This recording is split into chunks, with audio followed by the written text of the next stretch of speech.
GPS has made it very easy for us in this day and age to navigate physically in the world around us. What do you think about applying this navigation technique to health? If someone drives a cab in London, it changes their brain.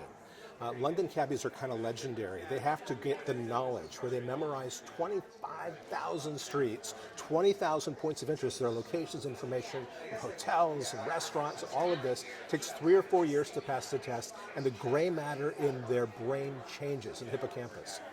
So this year, in 2013, there was a race, and it was publicized all over London, the cabbie versus just a regular consumer with a GPS on their smartphone.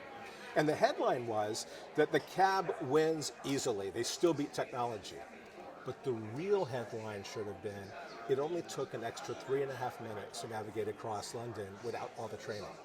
And that's about where we are right now. Diagnosis, tools that are becoming available for people on their smartphones are making it easy to begin to navigate health, and it's accelerating very quickly.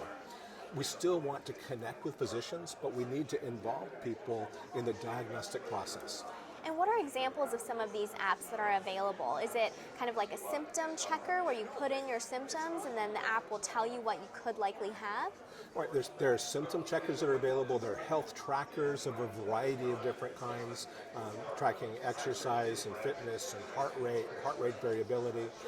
People are designing EKGs that you can have in a phone case, or otoscopes where you can look in people's ears. Consumers soon will be able to look in the ear and see if there's inflammation of the eardrum.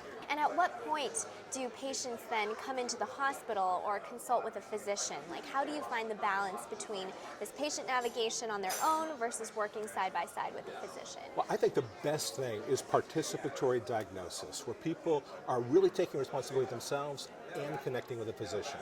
So I'm somebody who does have access to tests. I'm a pediatrician, but I still go to another pediatrician for my kids. I have the tools, but I want that objective expert to be looking at it as well. And I think that's a little taste of the future now. And are there these apps out already, and have people been using them? There are a bunch of apps that are out already and a lot that are being piloted. I'm using several, like the Cell Scope in my practice right now. And I also have the AliveCore ECG in my practice right now.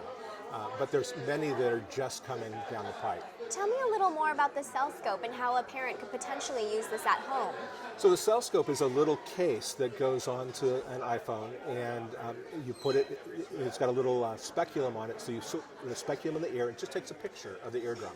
And so you get this nice, clear view of what right now is a mystery. A kid wakes up in the middle of the night, they're crying, and you don't know if their ear hurts or not, but you can look at it, and then both the physician and the parent can look at it and see if there's fluid in the ear, or there's redness or inflammation or swelling of the eardrum. It's beautiful.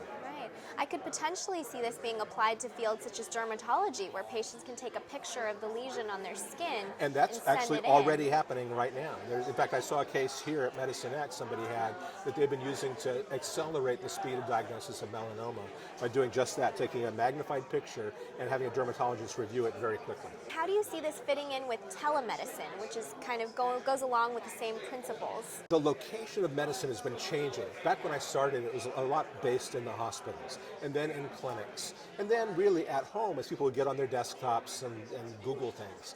But now it's getting mobile. Smartphones are everywhere. So people are able to get information about conditions and very quickly get information about themselves wherever they are and connect wherever they are. When I'm traveling, my patients get in touch with me now and send me pictures of what of a rash that their kid has or something like that. We can be connected from anywhere on the planet. So it makes health more accessible for both the patient and the physician, regardless where they are. Exactly. There's been so much friction in having access, and these tools are making it so it's easy and quick and convenient to connect. These all sound like very exciting applications, and I look forward to seeing them more in practice in the future. It's a very exciting time to be in medicine.